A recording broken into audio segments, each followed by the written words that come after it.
د ګلونو ښار پلازمینه کابل پیوسته د دوهم کال لپاره همدلته د کابل ښار خیرخانه مینه سیمه کې د کابل ښاروالۍ له لوري د ګلونو نندارتون جوړیږي.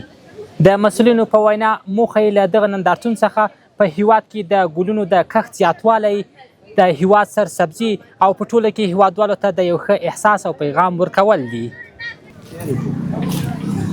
د کابل ښاروالۍ مسؤلین وایي د دې نندارتون موخه په هیواد کې د ګلانو د روزنې دود پراخول، د چاپیریال ساتنې فرهنګ پیاوړی کول او د افغانستان زرغونول دي. د دوی په وینا د ورته پروګرامونو له لارې خلک د ګلانو او نیالګیو کرلو ته هڅول کیږي. شهرولی کابل خود متحد میدانه که فرهنگ داشتن گل، فرهنگ سرسبزی را نه تنها در داخل شهر کابل بلکه در تک تک خانه‌های شهر کابل برسانه.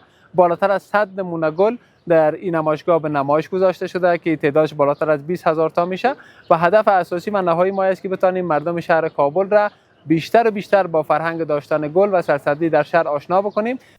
بلخوا ګل پلورونکي وایي په وروستیو کلونو کې د ګلانو بازار غوړېدلی او د خلکو لیوالتیا زیاته شوې ده. د هغوی په خبره د ګلانو بیې له 50 افغانۍ څخه بیا ان تر 15,000 افغانیو پورې رسیږي.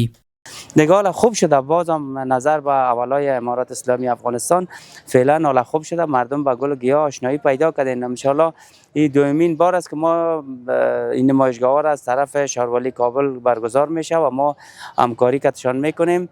گلای داریم بیادرم که از قیمتش از 50 افغانی شروع تا 5,000 تا 10,000 تا 20,000، فعلا اینجا تا 5,000 داریم. همداراز د افغانستان د ګل پلورونکو اتحادیې مسؤلین د اسلامي امارت له ملاتړ څخه خوښي څرګندوي او وایي چې د ورته نندارتونونو جوړېدل د ګلانو د صنعت پراختیا لپاره مهم ګام دی. و ما جهان سپاسگزاری میکنیم از جناب معین صاحب خدمات شهری، از شهرولی کابل، از رئیس صاحب سرسبزی. اینا باعث شدن که گل فروش ها جمع شوند، اینا باعث شدن که یعنی فرهنگ ترویج پیدا کنه، اینا باعث شدن که امروز الحمدلله شکر بازار نو گل در این جهاز و هر کس میتونه که از این نمایشگاه استفاده بکنه. دا دوهم ځل دی چې د کابل ښاروالۍ له لوري د ګلانو دا ډول نندارتون جوړیږي.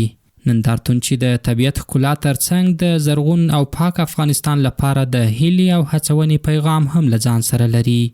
حفیظ الله بریال، حریت رادیو، کابل.